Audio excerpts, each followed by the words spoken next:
Sunday కదా అని ప్రశాంతంగా పడుకుందామంటే సండే రోజు నాడే పొద్దుటే లేచిపోతారు పిల్లలు. మా హస్బెండ్ లేచి టీ పెట్టని మా ఆయన, ఓ పక్కన మా పిల్లలేమో ఆకలి ఆకలని మా పిల్లలు.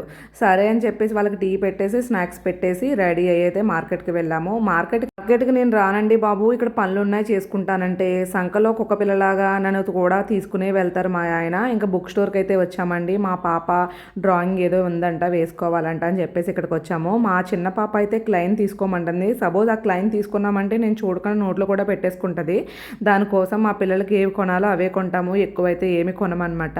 ఇంకా క్రేయన్స్ ఎరేజర్స్ అయితే తీసుకుని మార్కెట్కి అయితే వచ్చేసామండి. ఇక్కడైతే కాయగూరల హోల్సేల్ మార్కెట్ అనమాట. ఇది సండే ఒక్కరోజే ఉంటుంది, చాలా హోల్సేల్గా ఇస్తారు. అలా అని చెప్పేసి తక్కువగా ఏం వచ్చారండి, దాని మీద ఒక ₹2 తక్కువ ఉంటుంది. ఇంకా కాయగూరలు తీసేసుకుని చికెన్ షాప్కి అయితే వచ్చేసాము. చికెన్ షాప్ దగ్గర ఎంతమంది ఉన్నారంటే సండే వచ్చిందంటే చికెన్ షాప్ అస్సలు ఖాళీ ఉండదండి. ఇక్కడ అన్ని ఫార్మా కంపెనీలు కదా, జాబ్ హోల్డర్స్ కదా, ఇంక సండే హాలిడే కాబట్టి ఫుల్ ఎంజాయ్ చేస్తూ ఉంటారనమాట. ఇంకా పిల్లలతో అయితే నేనైతే ఇక్కడైతే కాసేపు వెయిట్ చేశాను. చికెన్ అయితే కేజీ కొట్టించేసుకుని వచ్చేసారండి మా హస్బెండ్. ఇంకా అయితే మేమైతే ఇంటికైతే వెళ్ళిపోతున్నాము. మా హస్బెండే కాయగూరలు మోసారు పాప అక్కడ నుంచి.